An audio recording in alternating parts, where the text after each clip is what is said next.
Today, in this kind of short video, we will be covering tidying data, and we'll mostly be using functions from the tidyverse, for example, in dplyr. But some places I've actually switched out and used some base R functions to try to make it simpler and easier to follow. Essentially, we will be working with this example data set I set up called lab6 data. With a bunch of columns, we have a duration in seconds column, which I think is the label Qualtrics spits out for you. Date, so this data was apparently collected in September of 2018. And then we have demographic data over here, age, a 4-item scale, another 4-item scale, so A scale, B scale, C scale, 3-item scale, with the last item being a reverse coded item, a 3-item scale with the last item being a reverse coded item, and another 3-item scale with the last item being a reverse coded item. And then over here we also have a gender demographic column here and a race demographic column here. And so you could go through Excel and try to clean this up. You see you have some missing data here. Maybe you don't like these column names. Calling it A scale is not particularly descriptive, nor is it calling it B scale.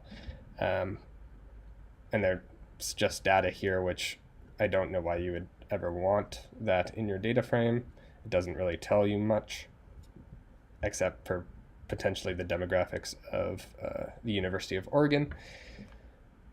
But we will be in this lab trying to clean up this data frame to make it, well, one, putting it into tidy format, and then just all cleaning up some inconsistencies and making it more consistent and understandable.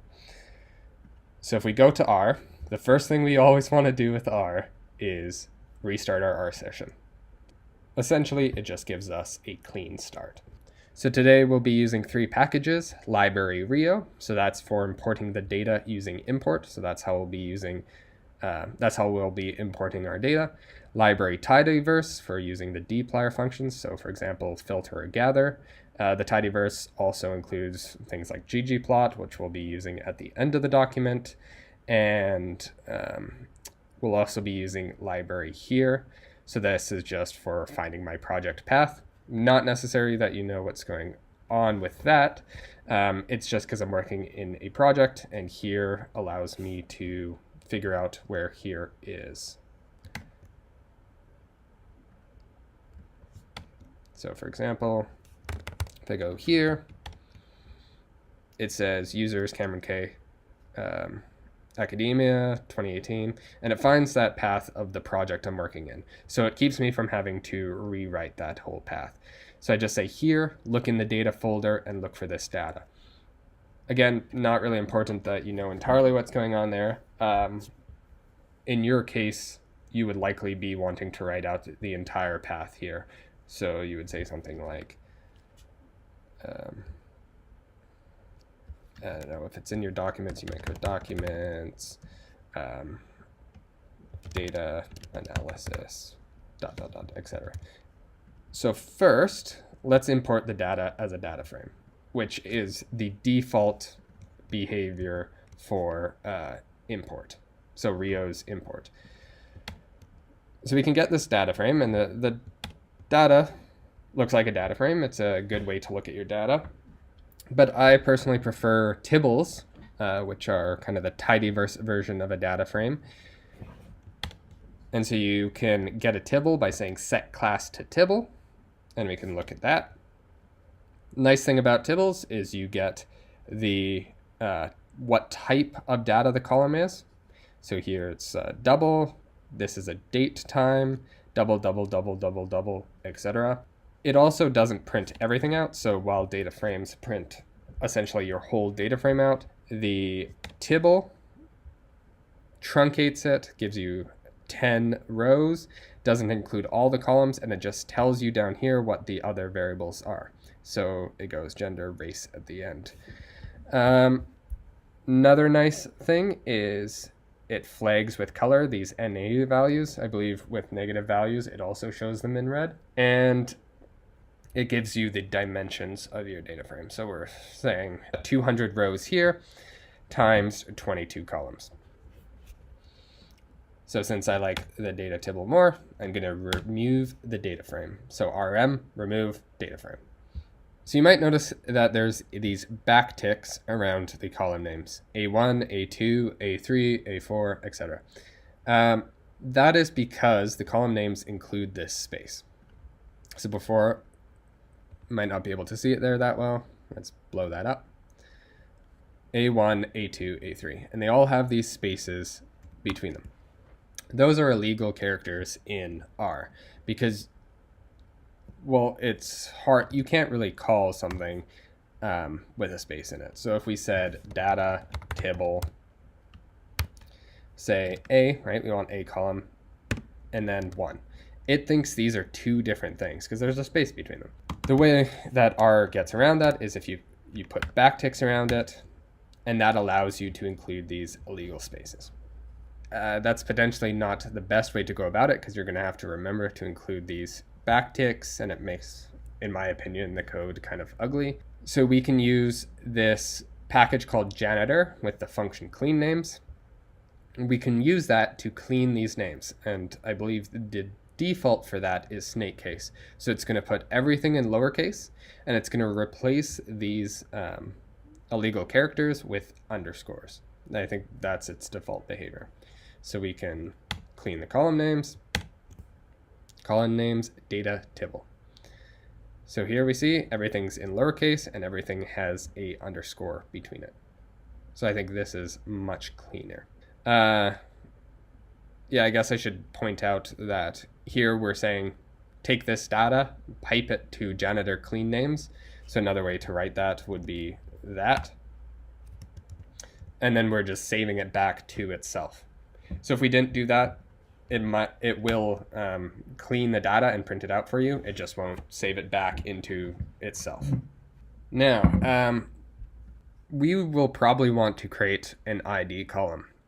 Sure, you could say the road names are an ID column, but the tidyverse really does not like using row names or row numbers. So it's better to keep it as its own variable within the dataset because it is its own variable. The variable is the subject. So what we're going to do here is we're going to take our data frame, we're going to pipe that to mutate, and in mutate we're going to say make a sequence of length n and save that into the ID column. Sequence length just gives you a sequence from 1 to whatever the length of what you give it is. So if I said sequence length 100, you're going to get 1 to 100. And n here is essentially just, this is something you can use within data tibble to give you the number of columns or a number of rows in that data tibble, or you can group by and get number of rows within a certain group. Another way to write this would be say number of rows data tibble. The output for that should be essentially identical. So we can't actually see that now, but yeah, our ID column here. N row data tibble will be the same. The reason we use seek length instead of something like 1 to number of rows data tibble, you see that that does work. You get 1 to 200, there's 200 rows, so that those could be your ID values. The problem with that is if your data frame is actually of length 0, so there's nothing in your data frame, you could go 1 to 0 because the number of rows is 0, and you'll actually get a vector of 2, which is just 1, 0.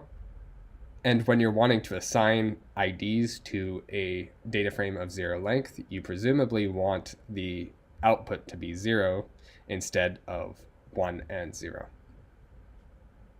So it's much safer to use seek length, but again, many people use data tibble 1 to number of rows of data tibble, so that's not the end of the world.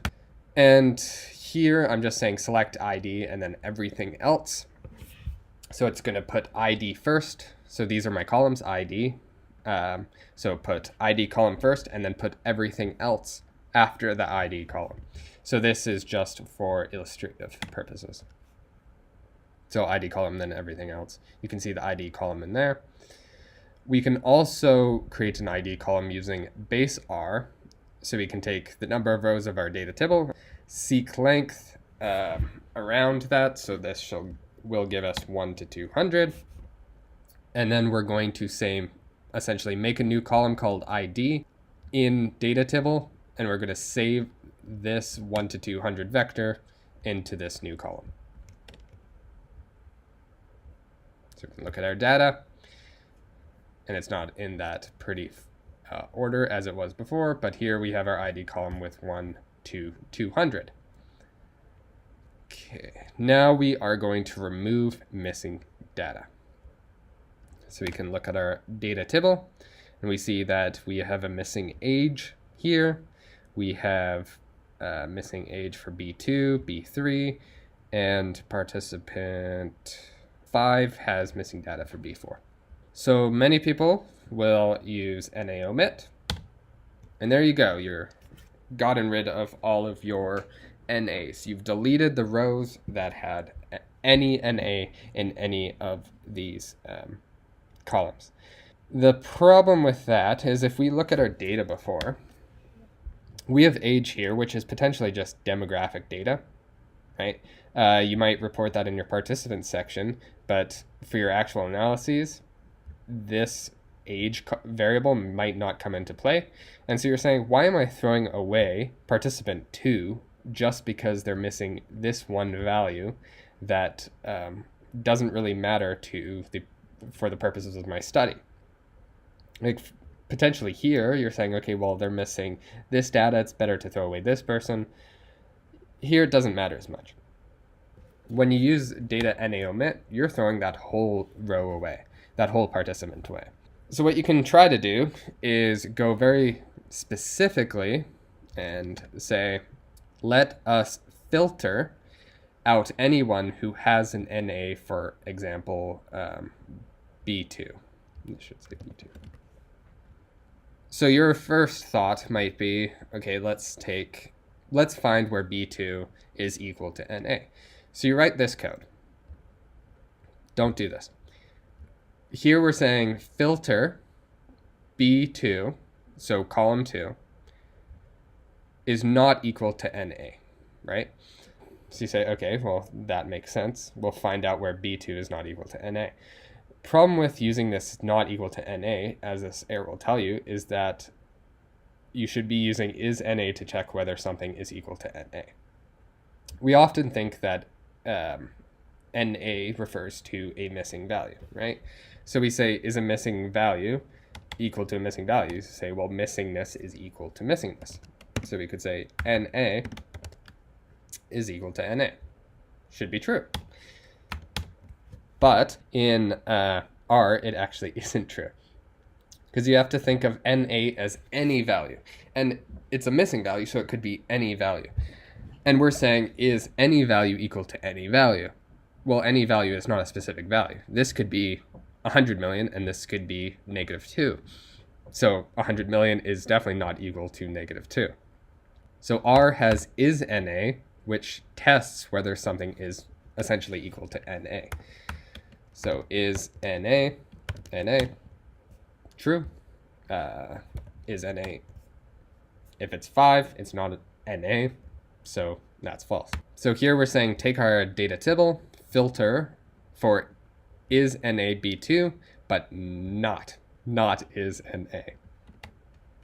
So the exclamation mark, as I believe we've covered before, always reverses the statement. So if we say is NA and it's NA, this evaluates to true, and we're going to swap it or flip it to a false. False.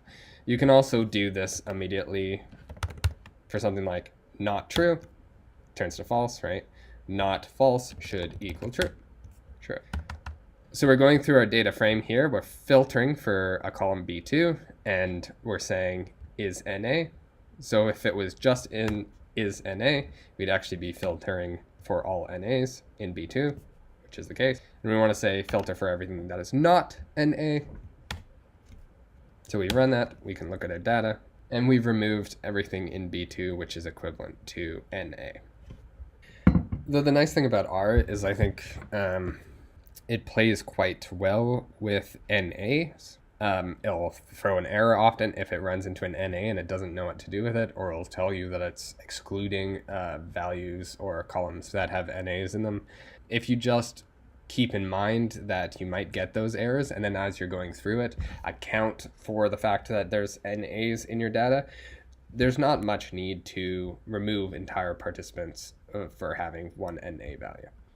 It might be wasteful if, for example, one of my analyses has A1 through 4, one of my analyses has C1, C2, and C3. Here we have complete data for this participant in A, complete data for this participant in C. We're just missing some data for B. So you're saying, well, I have complete data here, I have complete data here. Why not just keep this participant in the analyses until they're excluded because we have to do something with B? So we've covered missing data, so don't use NA omit, I think is kind of the idea in this general section. And we can now move on to dropping unneeded columns. So we can first start by rearranging our columns to keep our demographic data together, because if we look at our data table, we have duration in seconds, date, and then we have age. So this is a demographic variable. And we also have these two demographic variables here, gender and race. And it'd probably be better if they were all three together. So we can use select, and select will only keep the columns you specify, but you can also use it to reorder your columns. So we'll say select ID first, because we actually want to put our ID column first. Select age, gender, race, and then we're going to select everything else.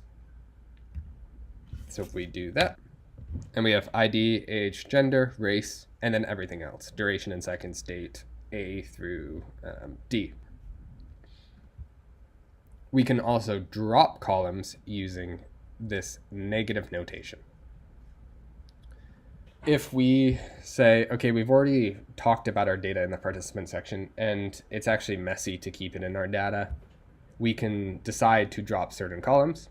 So we can say here, select, get rid of duration in seconds, get rid of date, get rid of age, get rid of gender, and get rid of race. So if we look at that, now we just have all our columns and then our ID column. Keep in mind that the ID column is still at the end because I actually didn't save this rearrangement to data table.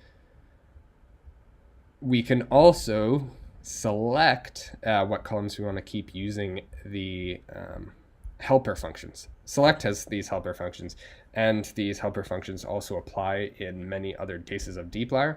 So we can say here for the data table, select those variables that start with A. So we want these columns, and then we want those that start with B. So these columns, those that start with C, these columns, and those that start with D. And then for whatever reason, we want to say those which end with D, because we want the ID. Potentially, if you had a bunch that's ended with D, this would make more sense from an efficiency perspective. This would probably be quicker for our purposes. I just wanted to show a case of ends with. Another helper function that might be useful is contains. So for example, if for whatever reason it was like A_item_1, you might say, I want to keep everything that says item in it. So you could say contains item. So it'd be something along the line of contains item. So let's do that. We can look at our data table, and it's exactly what we would think it would look like. Reverse coding reverse-coded items. So first I created a function for reverse coding the items. You don't really have to know what's going on here. It's not necessary. I just wrote this short function so I could make it quicker down here and potentially easier to understand, but you could essentially copy this code down here and just put in the column for where it says column here. Again, not necessary you understand what's going on here. Essentially, we're just saying for a given column, we're going to take the column minus 3 from it. So we're taking our 1 to 5 Likert scale. We're now getting a negative 2 to 2 Likert scale. We're timesing it by negative 1. So negative 2 becomes 2. 2 becomes negative 2. And negative 1 becomes 1. And 1 becomes negative 1. So we're reversing it there. And then to get it back into our 1 to 5 Likert scale, we're going to plus 3. In that case, negative 2 becomes 1. And 2 becomes 5. So we have our reverse code function here. So function with the body of the reverse code. And we are going to take our data table again. We're going to mutate 3 columns. So we have our 3 reverse code items. So C underscore 3 underscore reverse, D underscore 3 underscore reverse, and E underscore 3 underscore reverse. And we're going to say mutate the D reverse. And we're going to use that function we specified up here to say take this column, which is data table. So we're going to take that and we're going to essentially apply the function to it. So reverse. And so, yeah, 2s become 4s, 5 becomes 1s. So we're just going to do that for these 3 columns. So we're going to save this reverse coded column into these 3 columns. That should not be C. That should be C, D, E. So yeah, that makes far more sense. So it's just saving over itself with the reverse coded values. So we can do that. Doesn't look that impressive unless you can notice quickly that these are actually reverse coded from the above. So 3, 2, yep, reverse coded.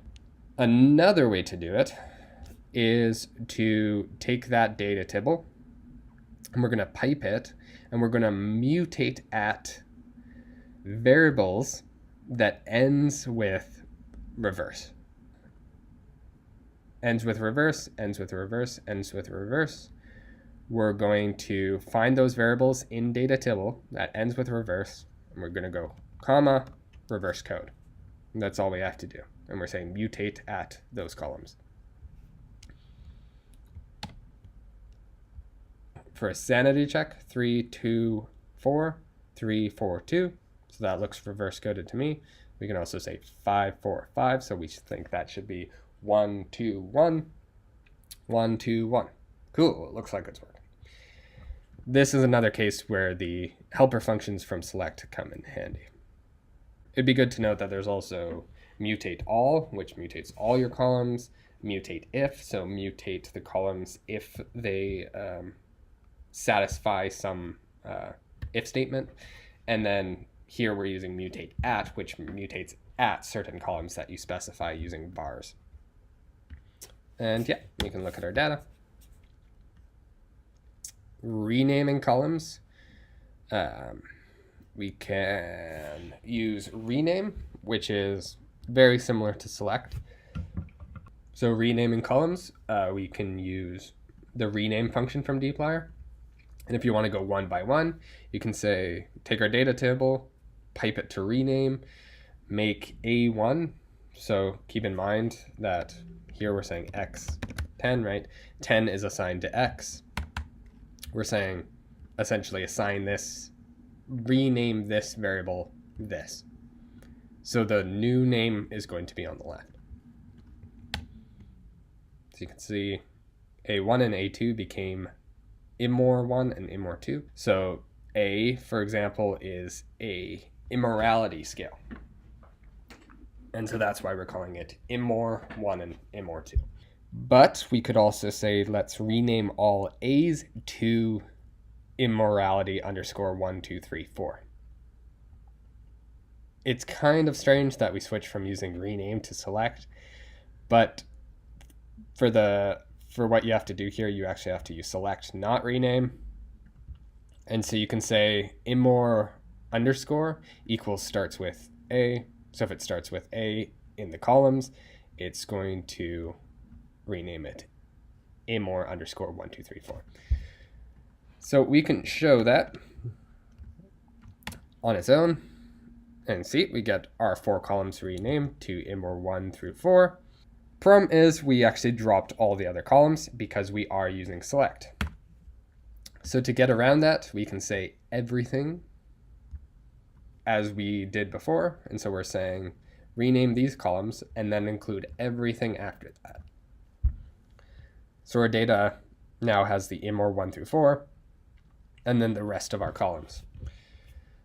We can continue with this behavior and rename all our columns.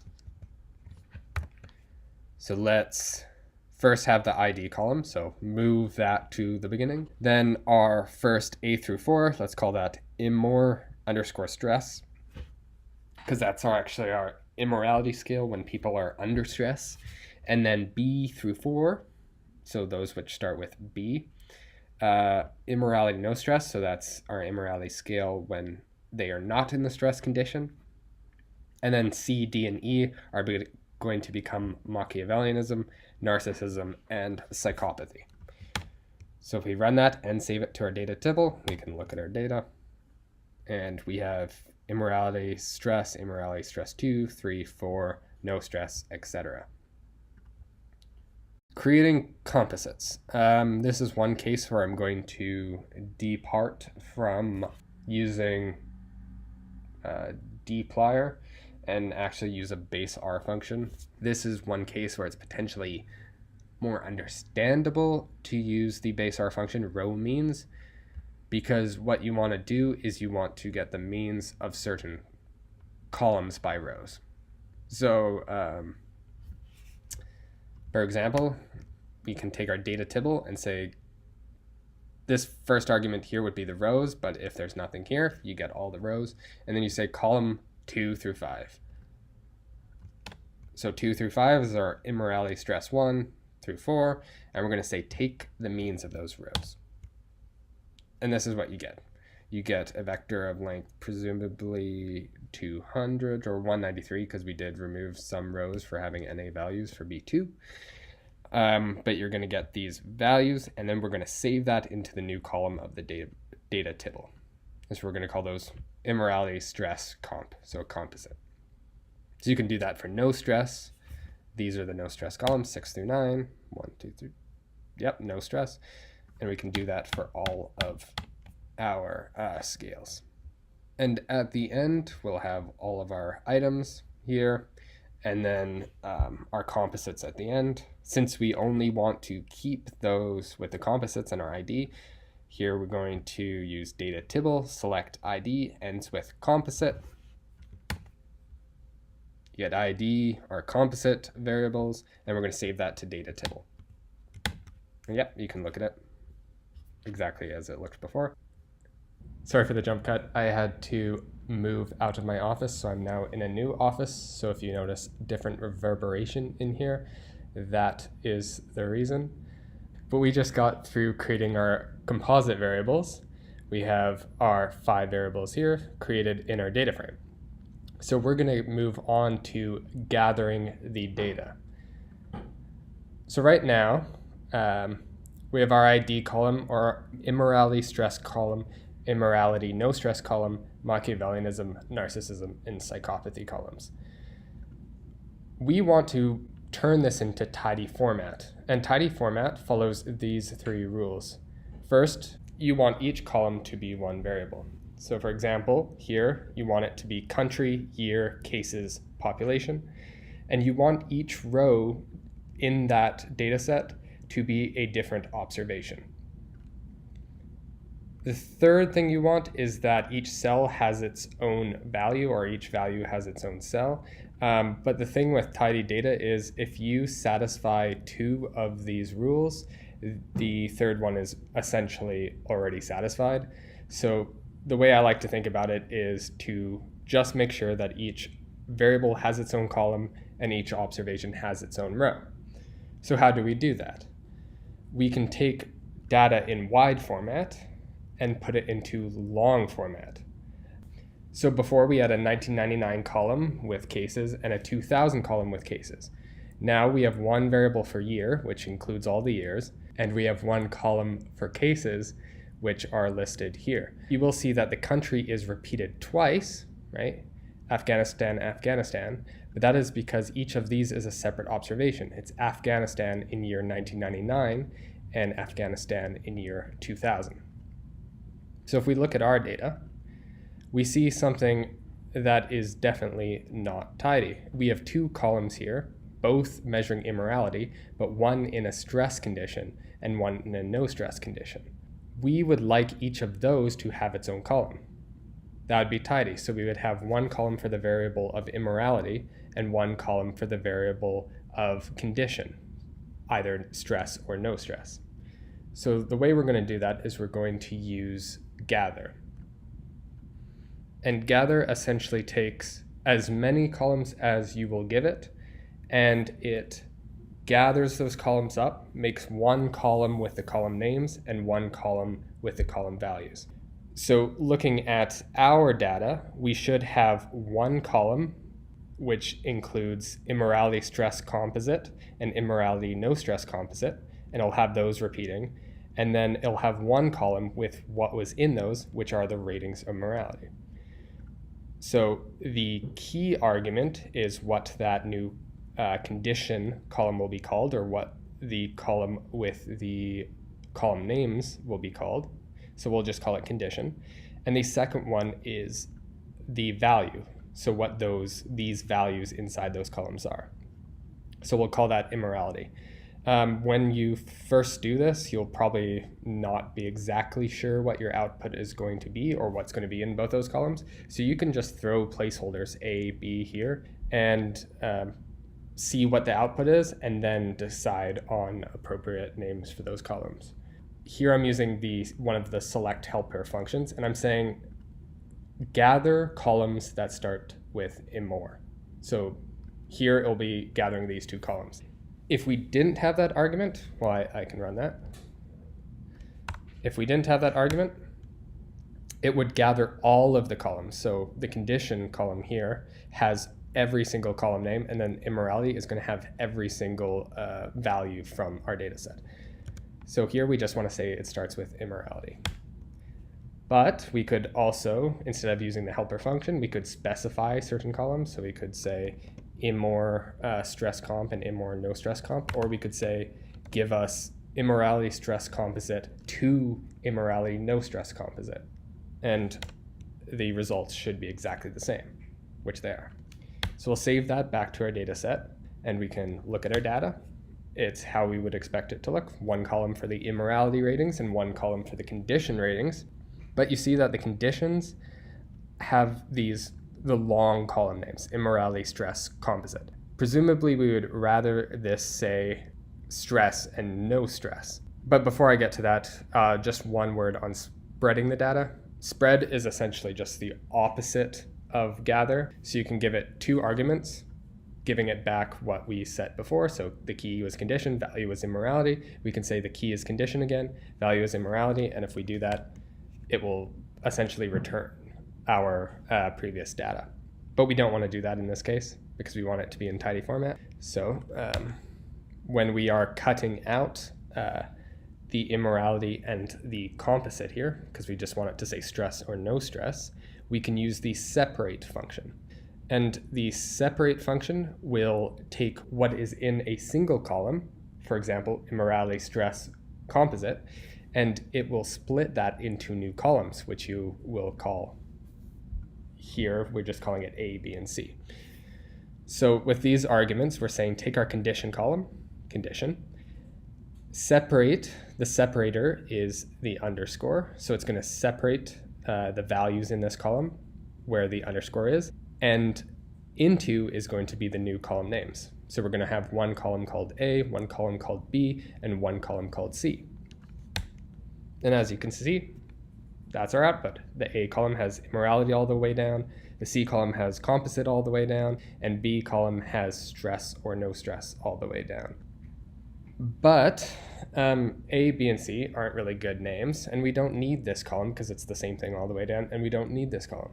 So instead of specifying A, B, and C, we can say specify the first column name as NA, which is just going to tell R to throw it away, and the last column as NA, again, just going to throw away this C column. Setting condition, we're just going to name this middle column condition. So if we run that and look at the data, we see we have our ID, our dark triad scales, our immorality, and now we have our condition column. And we can look into that. Halfway through, it turns into no stress. So ID, so participant 1, in the stress condition, had an immorality score of 4.75. If we go halfway through, we can see again that subject 1 had a immorality rating of 5 in the no stress condition. So now each observation has its own row, and it's in our tidy long format as we want it to be. Tidyverse is switching to using pivot wide and pivot long instead of gather and spread. I don't believe those are released yet. The idea behind them is to try to simplify the gather and spread arguments, or functions and their arguments. If the function has the same first word, for example, pivot, it's kind of telling you the family of that function, what that family of functions do, and then after the underscore, it is telling you what that specific function does. So pivot wide is going to be pivoting your data set to a wide format, while pivot long is going to be pivoting your data set to a long format. Again, I don't believe those are released, so it's not really necessary to get that familiar with them yet. But if gather and spread absolutely terrify you, that is one thing to look into or look forward to in the future. So in our data now, we have our condition column, which is saved as a character, but this should actually be a factor with 2 levels. So we're just going to take our data, pipe it to mutate, say, take the factor of condition and save it into the condition column. So just overriding that condition column with the factored condition. So we can look at our data in our table format, which will tell us that the condition is indeed now a factor. So here's kind of a bonus just to show us the benefit of having long format. Long format is very popular, and it's the kind of choice. It's the gold standard of data format for the tidyverse.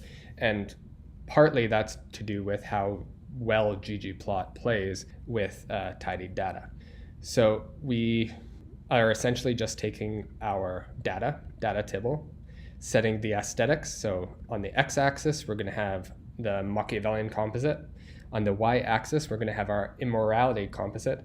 And we're going to say, essentially, make 2 colors, and each of those will be conditions. So one will be the stress condition, and one will be the no stress condition.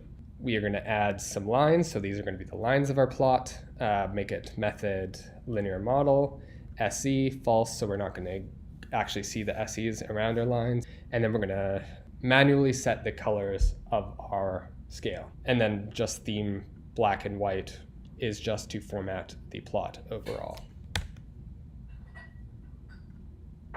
And there is the plot. So quite easy to do in tidy format. So that is all I have on tidying data, but I am happy to respond to any emails that you might send me. Hopefully this has been helpful. I just tried to recreate my workflow for when I'm dealing with a data set. So, thank you for listening.